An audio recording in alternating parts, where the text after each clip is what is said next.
Un varón para una solterona. Saga Solterona 5 por Olympia Russell. Capítulo 16. Pero el día siguiente empezó alejando la esperanza con la que se había acostado Elena. Su cuñado Roger, que ya se encontraba en el comedor desayunando junto a Lynn, cuando ella bajó por la mañana, le recibió con una sonrisa y una noticia incómoda. «Oh, cuñada, te comunico para que estés tranquila, que hoy mismo voy a comenzar mis pesquisas para averiguar quién es el hombre que te atacó». En vez de tranquilizarse, como había supuesto Roger, se puso muy nerviosa. Ella quería olvidar el tema, ya sabía quién era su atacante, pero por razones obvias no quería que nadie lo descubriera, ya que ella quedaría al descubierto también por su encubrimiento. Pero no podía dejar de traslucir su nerviosismo y su nulo interés en que Roger investigara. Al fin y al cabo, había sido ella quien había pedido esa investigación antes de conocer la identidad de su atacante.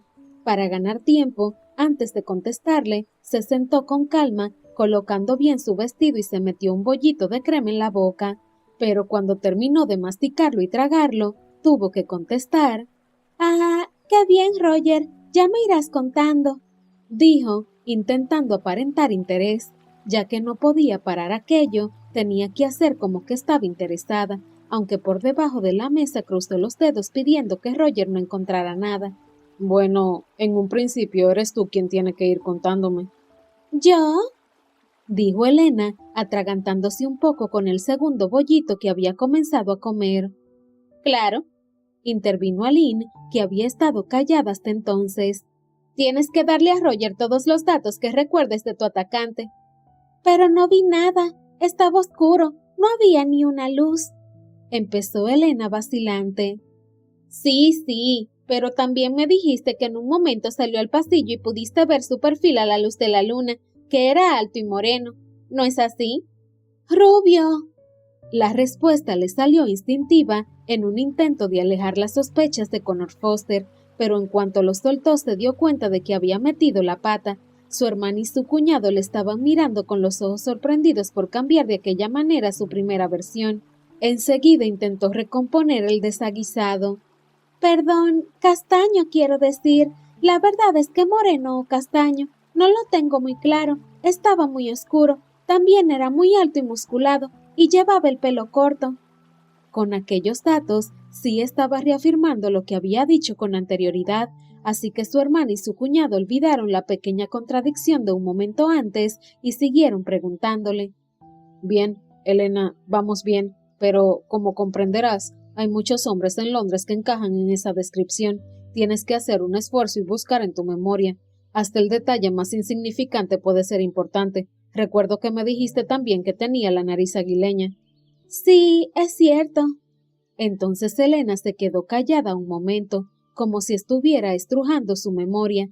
En realidad, lo que estaba estrujando era su imaginación. No podía cambiar lo primero que había dicho, pero sí dar otros datos falsos que alejaran a Connor de la investigación de su cuñado. Y lo hizo con buen resultado, porque de pronto se le ocurrió algo fantástico. «Y ahora que has mencionado la nariz, Roger, acabo de recordar algo. Me dio la sensación de que la tenía torcida, no exageradamente, pero sí de manera evidente. Y, si me apuras, añadiría que tenía una cicatriz en ella. Esto último no puedo afirmarlo con seguridad, igual fue efecto de las sombras, pero me dio esa sensación». Esa forma de describirlo, como dudando, hizo que Roger y Aline cayeran totalmente en su trampa. Era cierto que Connor tenía la nariz aguileña, pero no mucho, y además era recta y sin cicatrices. «Qué bien, Elena. Esta es una información valiosísima. El círculo se estrecha, porque no hay tantos varones altos, fuertes y castaños o morenos que tengan a su vez una nariz claramente torcida. Si además tu intuición es acertada y tiene también esa cicatriz, te puedo asegurar que lo vamos a encontrar». Casi se pudo oír el suspiro de alivio que, en realidad, sonó solo en la cabeza de Elena. Con aquellos datos, Roger jamás iba a deducir que Connor Foster había sido su atacante. Podía estar tranquila, porque su secreto quedaría guardado entre los dos protagonistas del incidente. Ahora solo le quedaba esperar que pasaran los días y las semanas, todo se fuera olvidando y ella pudiera volver a su palacio natal a terminar de vivir su vida con la misma tranquilidad con la que la había vivido antes. Connor Foster pasaría a ser una anécdota curiosa y un poco inquietante de su vida, pero nada más. Contenta, pero disimulando, para que su hermana no sospechara nada, despidió a su cuñado que se dirigía ya al despacho que tenía en el centro de Londres y continuó desayunando tranquilamente con su hermana. Una tranquilidad que duró exactamente 1 minuto, el tiempo que pasó desde la salida de su cuñado por la puerta principal hasta la entrada de un criado con algo entre sus manos. Un enorme y precioso ramo de flores en cuya punta asomaba una perceptiva tarjeta. Aline y Elena se miraron sin decir nada, pero dando por supuesto que se trataba de un regalo de Roger a Aline. Solía hacerlo de vez en cuando y no necesariamente en fechas señaladas, aunque Elena siempre había sospechado que ocurría después de algo ocurrido entre ellos, una riña tonta o una noche especialmente romántica.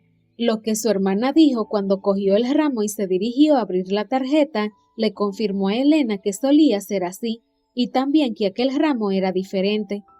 «Qué raro y qué grande», dijo tan solo Aline, pero dando a entender claramente que no había ocurrido nada entre ella y su marido que justificara aquel ramo de flores.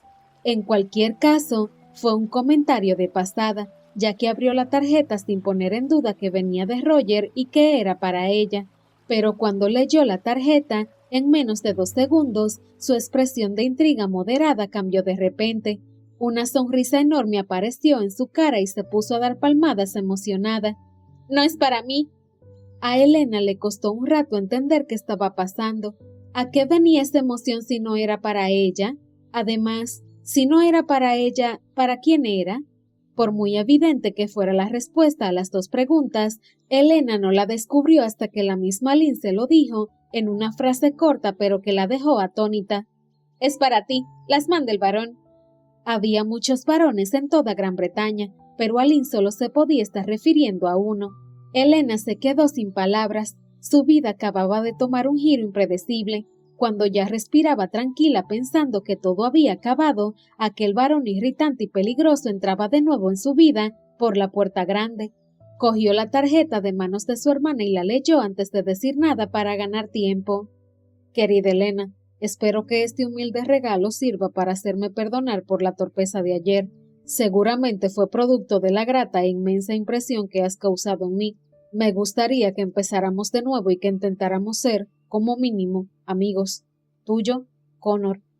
La misiva era totalmente inadecuada, empezando por la utilización del tuteo y sus nombres de pila, algo que solo se daba entre personas muy, muy cercanas, como familiares o amigos íntimos, y terminando con aquel posesivo, tuyo, que incidía en esa intimidad, en este caso, de raíz romántica, pero, sobre todo, era inadecuada por aquel, como mínimo amigos, seguido de unos puntos suspensivos, una frase que solo podía excitar la imaginación en una dirección. Era más la carta de un pretendiente insistente y decidido que la de un desconocido con el que había compartido 2 instantes en su vida y ambos desagradables. Si su hermana Lynn hubiera sido una mujer tradicional y rígida, incluso sin saber que Connor era el atacante de Elena, habría tomado la nota como la prueba de que tenía que desechar la idea de que el varón era un buen pretendiente para su hermana. Era una nota totalmente improcedente, con un punto escandaloso incluso, pero Aline no era ni tradicional ni rígida, y mucho menos cuando se trataba de casar a su única hermana, así que pasó por alto el tratamiento tan íntimo, el posesivo y la sugerencia de aquellos puntos suspensivos y se quedó con lo único que le interesaba, que su hermana Elena, al parecer, tenía un pretendiente interesado y que éste era, además, un hombre con un físico, un título y unas propiedades inmejorables. Un golpe de suerte inesperado. El sueño que había tenido siempre respecto a su hermana se había hecho realidad. Así que, aunque esta vez Elena intentó convencer a su hermana de lo inadecuado del regalo, no consiguió que se apiara ni 1 milímetro de su entusiasmo. «Espero que todo quede en esto y no dé más pasos», dijo finalmente Elena, después de pasar unos minutos discutiendo con su hermana. «Claro que va a dar más pasos, Elena, y tú vas a tomártelo en serio». Bueno, podré hacer con mi vida lo que quiera, ¿no crees? Ya soy adulta. Sí, Elena, por supuesto que podrás, pero estoy segura de que no querrás.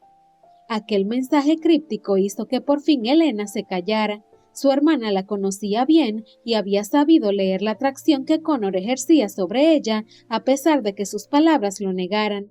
Al menos su silencio sirvió para que Aline dejara el tema de lado, pero estuvo el resto de la mañana tarareando, contenta, seguramente porque estaba ilusionada con lo que le estaba pasando a Elena. Ella, sin embargo, se fue poniendo cada vez más nerviosa. Estaba claro que Connor Foster no se iba a conformar tan solo con el envío de aquellas flores. El mensaje no dejaba lugar a dudas sobre su interés en ella, y por lo que le conocía, daba por hecho que más pronto que tarde volvería a aparecer en su vida. Y efectivamente, así sucedió, antes incluso de lo que pensaba. Esa misma mañana, mientras Aline y ella leían plácidamente en la galería que daba al jardín principal, un criado entró e hizo un anuncio. El barón de Cornwalls anuncia su visita, si es un buen momento para ustedes.